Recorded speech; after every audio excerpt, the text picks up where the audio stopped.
Hey, what do you say, whole heads? Welcome to Taco Tuesday. We're recording on Monday and playing back on Tuesday because we have everything in our hot little fingertips to wrap up the final major of the season. Speaking of hot little fingertips and cold little beers, cheers to you. He is Frank here's Cornhole Dude. I'm Finn, the loudmouth for the ACO. And we did just wrap up the final major of the season. Hard to believe that season 21 is now in the books. Lots of calculations, player of the seasons, battles that will happen at Worlds, those who've won outright. But this past weekend really represented some dominant performances in Branson. Before we get to that, a couple of quick things. Thanks to American Pacific Mortgage, Erica Bloomer, buyingwithbloomer.com. If you're looking to finance a house, maybe your next house, maybe refi your current house, you want to save a couple grand on closing costs, Eric will take care of you with buyingwithbloomer.com is where you'll find her. And the perfect way to toast the refi or the new financing for the new house is with Notorious 397 Whiskey, the official whiskey of Cornhole Ocoee River Distilling. Thank you guys for being such a big part, especially of this back half of season 21. One of the other things that was a big part of the back half of season 1 was a couple of weeks ago. And last week we talked about it, but we didn't get to really show you. And that was ACO Canada. And a lot of you are like, well, Canada, I don't understand the Canada thing. Well, here is what partnership looks like here. You're seeing the Eastlink Center in the background. We're going to walk and talk through this video. I walked out kind of early on Friday just to give you an idea of what the food court setup looked like with all the different food trucks, get a sense of the number of people that were out there. And by later in the day, I would not have been able to walk around and do this video. It got crowded. It was crazy. And then Saturday, it was even more crowded because it was a little bit warmer, less breeze, I believe. But this gives you a sense of the way they packed in 11 or 12 food trucks into this space. Everything. There was Thai food. There was pizza. A couple different pizza places. Ice cream, of course. Mexican burrito group that was there. Mexican food. There was barbecue. I think there was a big barbecue. There was, I think, Jamaican cuisine in there. There was a little bit of everything. So you're seeing all of these different trucks that were lined up. And then what we'll do in this video is I'll walk you into the Eastlink Center and we'll move a little bit to our left to show you the entertainment space, the place that was set up for the kids, which was way bigger than I was expecting, those giant jump houses and everything. Well, for sure. But I mean, you say the entertainment space. I mean, you talked about it actually to me. You were pleasantly surprised with the level of the singers, the songwriters, the solos, people that came in there, the solos, the bands that were up there. Duets came in there, a lot of folk, some classic rock stuff, but nothing overpowering. So this gives you a look as we were getting set up and getting ready to get the cornhole activation going, how cool it looked in there with the boards that they bought and made part of the event. I was standing right by the beer tent, which you'll see in just a moment. The PEI Brewing and Gahan featured there. But as we walk through, and you can see the size of this center. And again, keep in mind it's attached to a harness racing racetrack, a casino, and an ice rink on the other three sides from where everything was. So you can walk through and see the Crafts Festival over there to the left was the stage. Right there, you can see it. But you can see that plenty of places for people to come in, sit down, grab something to eat, and all kinds of little shops and people plying their wares. And what I think they were from all over the island and beyond that were there both days. But the cool thing was that when we were in town a couple days early, everywhere we went, everyone had heard of this. Knew about it, yep, through the radio, TV spots that they were doing locally and regionally. So it was a well-attended event. Now, the cornhole, the food truck area, the music. And again, it was we had a low number of, we had a solid number who traveled from the States, but a low number of players who played in the competitive portion of it. But if you look around here, so many of the people that are in this room, there's the giant stuff for the kids, but so many of the people that were in this room, either before they came in or after they were leaving, decided to come over and throw some bags. And the number of people that we spoke to who had never even heard of cornhole or only played, but we didn't know you played like this, and they didn't know how to keep score, or they were only 10 feet apart or whatever. It was just really cool to be able to come in and really show the folks in Canada that all did express a genuine interest in being part of this in the future. That this is where I walk through the beer tent right here, and then I come upon a familiar face. And this would be that familiar face and that familiar finish to the video. So anyway, we wanted to give you a little sense of what it looked and felt like. Beautiful day. It was chilly out with the wind, but a really awesome inside and out. And thanks again to John Abbott and the entire crew, Cody and everyone there, Bobby and Russell and the whole crew that made it all happen, set it up, got it going, and it was quite an undertaking and very cool. So just a little chance to revisit some of that from last week. Seeing it sometimes I think is better than just talking about it. I mean, that island, and we won't go too in deep with this, but it's a beautiful island. I mean, we did a couple fun excursions, especially out to the lobster barn that last day down there. Victoria, a little bit outside of there, and visit the ocean a little bit. Yeah, we rode out to a place, I want to say Barkley or Blakely Point or something like that, and we went out to see the different kind of beaches that they have. We found a giant rib cage of bones or something that was in one of the photos as well, but somebody said there were small whale bones. So, but it was awesome. It was a great one. He had to pick them up with a stick and hold them up like a Florida the Flies conqueror. But anyway, we have a picture of that as well. But yeah, it was very beautiful, very cool. And start your planning now to get there this year. We did 2 this past year just to come out and get to know the area. This one is the one that will be, I think, the one in May that will be. Yep, just moving to once a year in May. Yep. Resurrecting again in May. So make your plans. You can fly straight into Charlottetown if you want to, or you can fly into Nova Scotia and take the drive like April and Chris did, and then take the ferry back. Lots of different ways to do it. Anyway, back to Branson. Thanks to the Full Throttle Distilling Company, Stephen and Bob and Rebecca, Baloney Girl. Appreciate all the hospitality there. We set up some boards over there, let people kind of get a feel for what we were doing in town. They had a nice deal put together just for ACO friends and family wearing New Jerseys over there. And it turned out to be a really nice partnership. So thanks again to Stephen for that. Season 22, a lot of people asking about that. We did post the last week some of the dates that have been confirmed. Also discuss the ones that are still in flux, the ones that are being renegotiated, or some negotiated for the first time. But it's shaping up nicely. You can see it if you looked last week in the social channels. You can start making your plans for some of your favorite ones. But let's talk a little bit about, as we get wrapped up here, we've got, one more month now of Monster Cornhole Season 3. One more month of Monster Cornhole Season 3, and things are going to wrap up, and we'll put a cap on that, and we'll be inviting those players from Season 2 and Season 3 out to the World Championships to participate and showcase their new jerseys. Yep, and Season 3 ends the end of this month, and Season 4 starts the very next day. So if you're thinking about running some Monster Cornhole, you can add those to the tournament you're already running. If you are a director, you don't have to be a member of the ACO to play Monster Cornhole. You can be a member of any club, league, organization,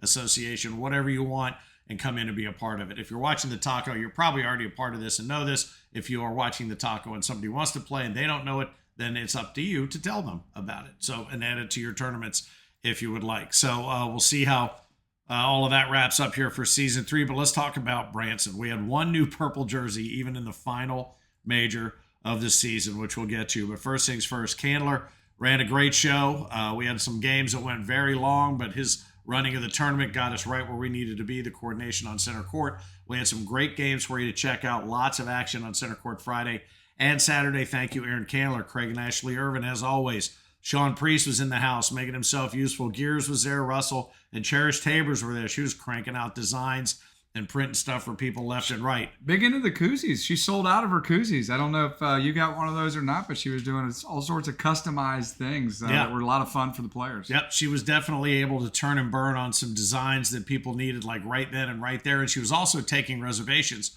for a very cool Road Dog t-shirt design that's customized to you and your Road Dog jersey. So if you were there and had a chance to pre-order, great. If not, I'm sure that between now and then you'll be able to set up a pre-order with your details so that you can pick up, you can pay for it, and you can pick up your own Road Dog t-shirt from Cherish at the Worlds in Owensboro.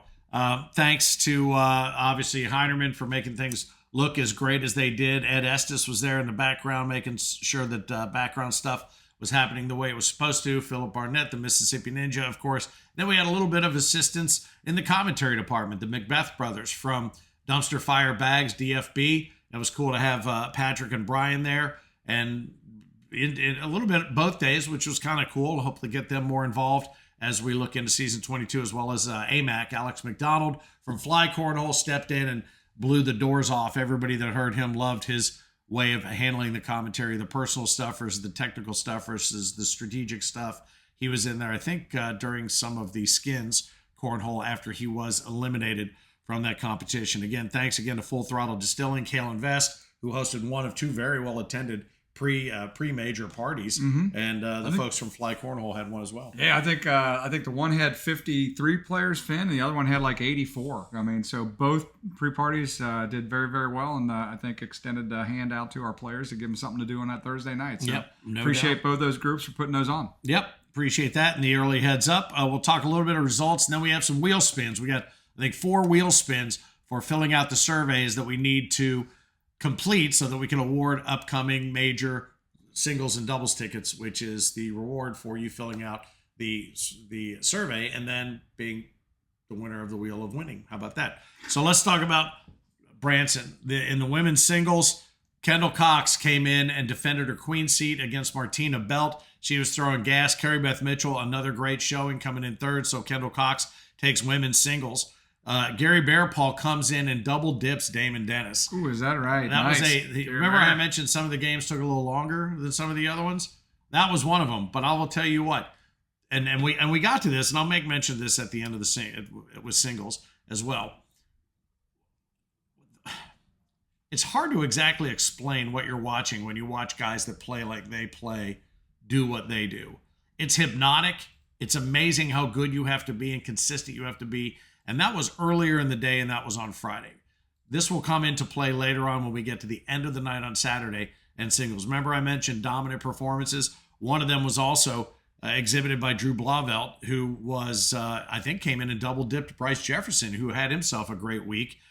Kennedy Meineke and Sebastian Barger, I don't think anyone's surprised, took co-ed over Samaya Watts and Karsten Morris the Younger, Jarrett Ray Barks, Paxton Lindley, Stuart Graham, and Ryan White took the blind draw quads. In the juniors challenger, it was Tanner Roof, the grandson of Damon Dennis, who was there. I mean, Roof is about right, because I think his head was just about touching it. He's that tall, right? I mean, there's no doubt about that. But way I understand it, though, his game is really starting to elevate, too. I was talking to Russell Tabers a little bit about it. I don't think too long ago he was right in a 7.5 PPR, and now he's throwing 9s all the time. Yeah, he won the juniors challenger over Cooper Worthington, and you know what? Good for him. He was sitting there courtside late into the evening on Saturday, cheering on his grandfather, and that was awesome because it really kind of plays into the whole idea of why. So we're starting to welcome some people back into the ACO for the family aspect. Monster blind draw, Pedro Martinez and Jason Artis. The World Blind Draw, Jason Wolf and Keaton Rubison. And I want to say, it says Rubison, but is it Robison? Did we get is it Rubison or Robison? Because I think in the graphic it says Robison. And Keaton, I apologize. I know it's one of those two, so I'll say them both. And then in the Pro Series Skins, we had the Pick Your Poison, and we had some great qualifying scores, a few very similar to what we had in Shreveport. But it was Bryce Jefferson. I mean, he was on a heater all day on Friday. And, I think he probably is okay not winning the juniors because he came back and took in just under $1,000 extra and the big old wooden thing trophy. And he added his name as another unique name to the Pro Series Skins winners list. Yeah, he had a pretty big weekend. Yes, he did. Chris Day, Sebastian Barger, Brandon Lacewell, Drew Dixon, Isaac Hurd, Amari Scott, Gary Bearpaul, Parker Burgett, Zach Dawson, Alex Gillum. Another, I think maybe a first-timer there with Alex, but it was fun to watch him throw. It was the first time I'd seen him. Douglas Parker, Alex McDonald, Gavin Lesh, Pedro Martinez. Good timing. Riley Brewster, all part of the final bracket of 16. In World's Doubles Tier 2, Ryan White, Cooper Worthington took Tier 2. Travis Hagedorn and Kerry Brinkley took Tier 3. Gabe Jennings and Austin Windland took Tier 4. And it was Kelly Mead and Dylan Davison taking Tier 5. And we had some unbelievable teams in doubles. I mean, when Damon Dennis played with Tanner Roof with his grandson, they tied for 7th with Jamie Duran and Anthony Frederick. Chris Day and Larry Young, who've had some pretty good success over the course of the season, tied for 5th with Tabers and Aran. Again, tied for 5th. So that tells you exactly the teams that were going on here in Branson. William Thompson, Patrick Landrum came out and had a really good weekend. They came in and caught a lot of people by surprise, I do believe, but they took 4th. Bryce Jefferson and Robert Booker, again, another great weekend for Bryce Jefferson, take 3rd. And then it came down to Amac, Alex McDonald, and Justin Lang, who I couldn't stop hearing about Justin Lang from Philip Barnett. And every single person, you know how he always says, if you think I should pick you, prove me wrong.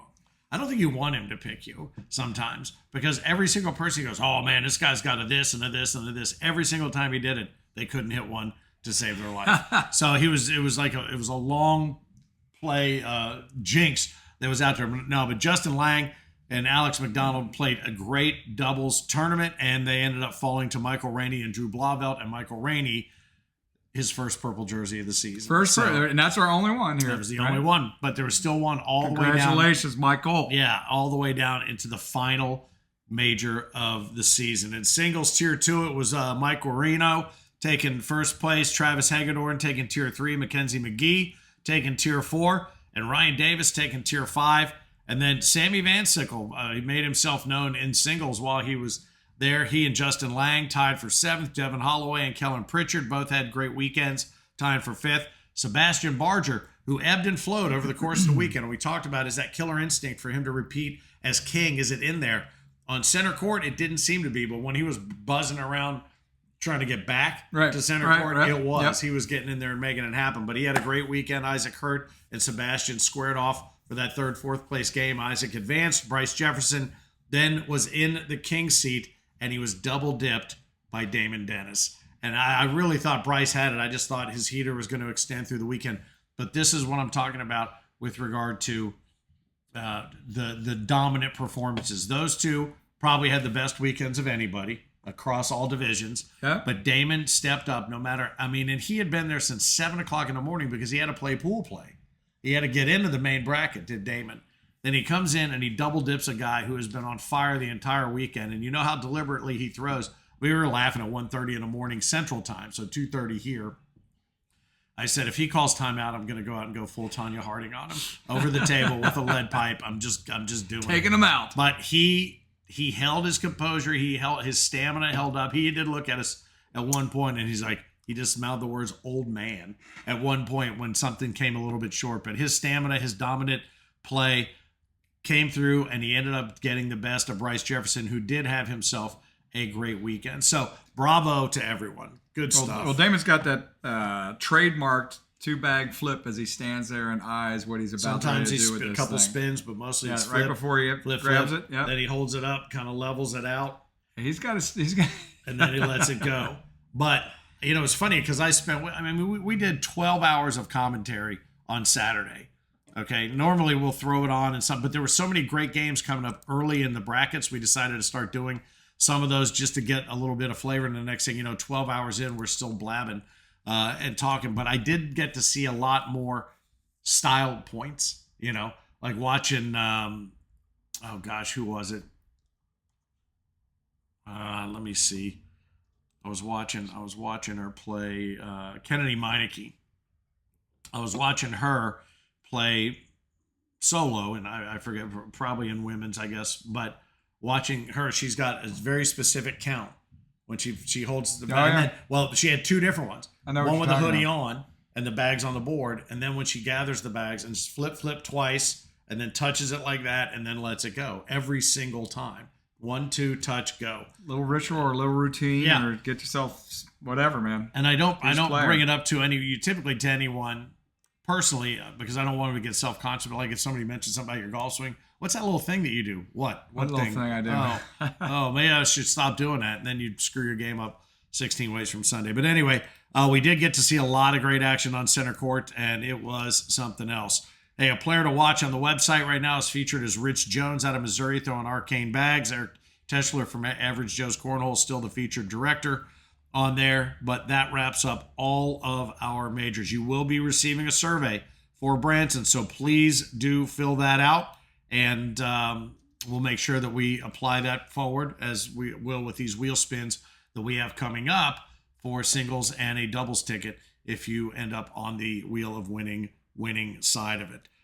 Season 22, we told you about those dates, and also the world schedule. Lots of questions about that. There was some back and forth about is there another tournament going to be added, but what we have will be posted in a one sheet for you, and then a day-by-day breakdown that may have some additions or subtractions as we go. But at least now that the season is done, these are in place, you can now start making your plans. If you've been to the Worlds before, especially in Owensboro, you pretty much know the schedule. It's almost exactly the same. Maybe a little tweak here or there, but the 5th Pro Series will be there like it was last year. All of the division play starts Tuesday. On Monday, we're going to have the State Slider Cup. Yep, the some welcome like bash. That. Yeah, so you'll be able to see that one sheet posted out here on the socials very soon, so you can start making your plans on when you want to arrive to and head out from Owensboro, Kentucky. You ready to spin that wheel? I know this. I've been saving your energy for this because we have 4 of them.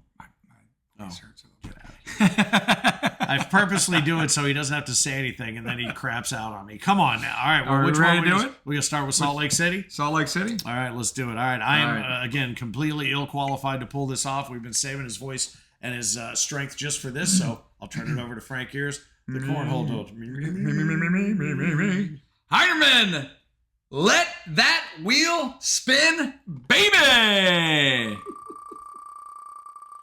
All right, bunch of names on there from Salt Lake City. Is it going to be a blue? Is it going to be blue, or is it going to make it to red? Some kind of blue. Oh, it's on blue, and that is Jordan Kirk. Jordan Kirk. Right on. Well, she certainly did her share of traveling this year, so she'll appreciate a couple of free entries. She deserves that for sure. There's Singles no doubt and about doubles. it. Nicely done. Congratulations, Jordan Kirk. Thank you for filling out the Salt Lake City survey. I know they were in an Airbnb this past weekend because they were talking about how even in the rain they were sitting out in the hot tub and whatever. So celebrating Jamie's birthday, right? Both of them. Jordan was this weekend too? They're a week apart. Oh wow, okay. So you didn't hear that? No, I missed that. I Really? I might have been, having some French fries. You might have been down at the Mexican restaurant to not have heard it. Some of that celebration. All right, let's begin again. Let's go with Toledo, Ohio. Huge numbers in Toledo. We always appreciate your feedback. We love going there. How much do you love going there? Well, you let us know, and now it's a chance to get rewarded for doing that. Heine, spin that wheel, baby. I don't know if we'll be able to tell what color it's rolling up on. Blue. Red. Oh, Is it going to red. make it to red? And Red. darker red. Who's One that I think going to is- be? Anthony Frederick. Anthony Frederick is a good, solid dude and Yeah. a great player. Yep, he had a pretty solid weekend in Branson as well. In fact, Thanks, few people Anthony. were picking him to win the Pro Series. And That was our Long Island, or Toledo. That was our Toledo. Sorry. yes, that was Toledo. And unfortunately, he did not make a cut, which was, I think, at 136 for the Pro Series out of a potential 156 SCR game. 136 was the cut line. So that was a pretty high bar that had been established. All right, let's take a look at Margaritaville. And I'll leave it up to you. Jimmy, spin that wheel, baby. Jimmy Buffett from Margaritaville. Oh, Margaritaville. Sorry, that was too much. Wow. I was reaching for that during one. rehearsal. All right, Brian Kaywood. Appreciate you. How about that, Brian Kaywood? Brian Kaywood with a lowercase k. All right, how about that? You know what? Glad to have you amongst Brian Kaywood. Love it. the list of winners from this season, and we have one more wheel spin. One more. Where's this from? And this Canada. is Canada. Guess. Big colors. Yeah, Big color. Where we going? Let's see. All right, we all have to call a color. I'm going with navy blue. I'm on there. Are you on there? I'm on there. How? So, Eric. Red. all right, if I win, I will donate my free entry to someone We'll spin the wheel again, who baby. needs it. Yes, we'll spin it a second All time. right, How so about that? What, all right. what color? You got to pick a color, baby. Well, I'm picking me. Which Oh, one? you're picking. Which one Are am you? I? You're not on the dark color, are you? All right, I got navy. Eric's got. Which one am I? You're light blue. I'm You're right light between blue. it, so we're on that side. All right, man. Dude, spin that wheel. I hope I win. I hope I win. Let's Come see who's on on, mine. come on. Oh, we're all freaking wrong. Look at that. And Jamie Doyle. All right. Nice work. Appreciate that. Jamie Doyle. Awesome. We'll reach out. We'll get you everything that you've earned for having done that. And we, as always, we do appreciate the feedback. And we end kind of on Canada right where we started, talking about the experience. Hopefully you got a little sense of the facility and the magnitude of the partnership that we have with the folks at East Link Center. And again, John and everybody there, appreciate that. Trent, good to see you. The horse racing was a lot of fun. And the casino was fun until it wasn't. And then it was again. And then it wasn't again. That was fun. It averaged out. Well, okay. Yeah, we'll go with that. Anyway, no, it was a blast. I think Willie Johns is still there, trying to get his money back. But Willie Johns, it was good to see you as well. But so we'll end where we began. And a reminder that Worlds are coming up on the 21st, the 21st through the 25th. Again, the final Saturday of July is when we wrap up the Worlds. So the next week is almost a full week, but it doesn't have that Saturday attached. So understand July 21st through the 25th are the competition days for the major divisions. The schedule will be put out a little later today now that the season's finished up. We will be doing a couple of things here. We're going to go back and revisit not only the players of the season, those who are in a battle for player of the season.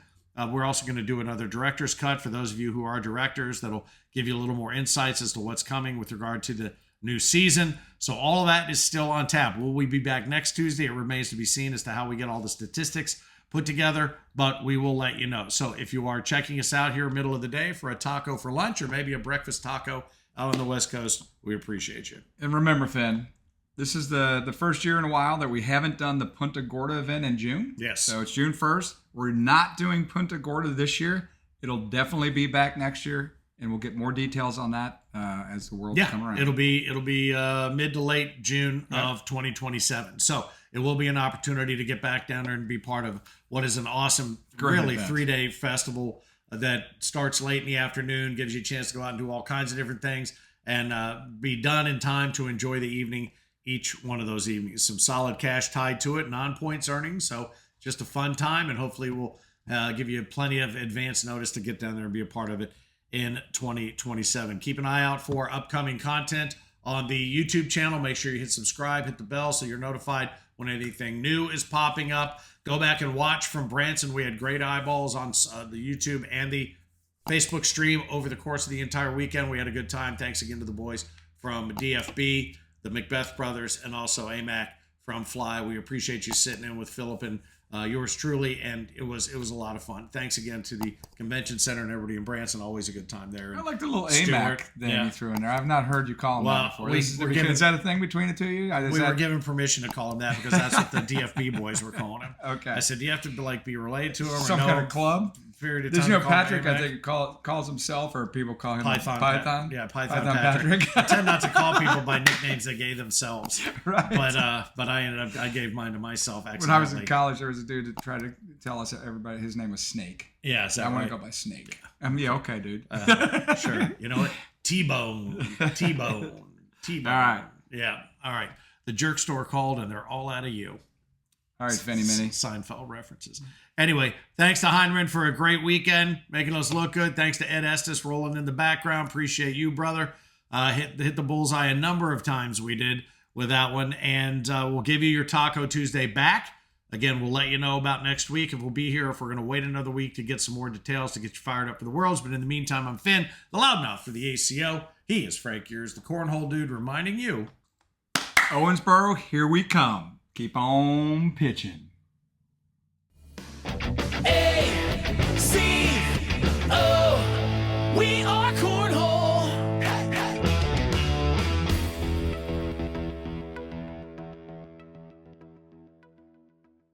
Hey, what do you say, Holeheads? We have a little extra side dish. This is a spicy taco, a taco extra cheese, if you will. We wanted to come in here because we made such a big deal out of what a big weekend Bryce Jefferson had for the Pro Series and everything else. Something else that was soloed out by the folks at Whole Nation, Rich and Tracy, was also a tribute to the way that this kid's been playing. And as we start talking about who could be the next king of cornhole, absolutely it could be this young man. So without further ado, we'll turn it over to Rich, and we'll be back to close it off here in just a moment with a little taco extra. Welcome to this segment brought to you by Whole Nation. I'm your host, Rich Pyle. I'm going to show you a cornhole shot from a recent tournament. A pivotal shot, a game-changing shot, a shot you don't get to see every day. Check out this shot of the week. This shot of the week comes to us from the Toledo Major, and it is an absolute masterpiece by Bryce Jefferson. I'm not even sure there's a name for this shot, and maybe there shouldn't be, because sometimes the shot is just that good. The setup is unreal. Bryce throws a blocker, then Dan Schulten drops another block right behind it. Bryce answers it with yet another blocker of his own. Before long, there's a traffic jam so long of bags stacked in front of the hole. With what looks to be no path and no room for error, Bryce steps up and delivers a shot that leaves everyone in the room shaking their heads. It's creative, it's fearless, and executed to perfection. You've got to see this one to believe it. Great shot, Bryce. Thanks for watching this week's Shot of the Week. Now let's turn it back over to the Taco Show with Frank and Finn at the ACO World Headquarters. Frank, Finn? And that's the kind of stuff we saw all weekend in Branson, and that goes back to Toledo. So, again, Bryce Jefferson, again, as you're starting to think of names that could bubble up to be at the top of the heap for King of Cornhole, that's absolutely one you need to keep in mind. One of them.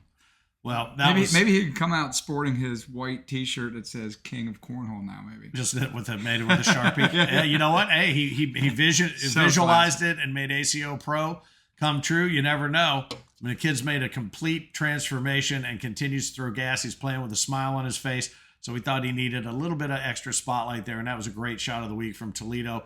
And it was a lot of fun to watch. A great gather to wrap things up, and he played that way again all weekend in Branson. So congratulations on that shot of the week to Bryce Jefferson. Thanks to Whole Nation, Rich and Tracy for making it happen. The next time we all gather together, it'll be in Owensboro, Kentucky for the World Championships. Schedule will be posted. It may be tweaked a little bit here and there between now and then, but now that the season is officially over, we'll put that schedule out for you so you can start making plans. I'm Finn Loudmouth for the ACO. A little extra taco teaser there and on Taco Tuesday for you. Congratulations again to Bryce. He is Frank Years, the Cornhole Dude, reminding you one more time today.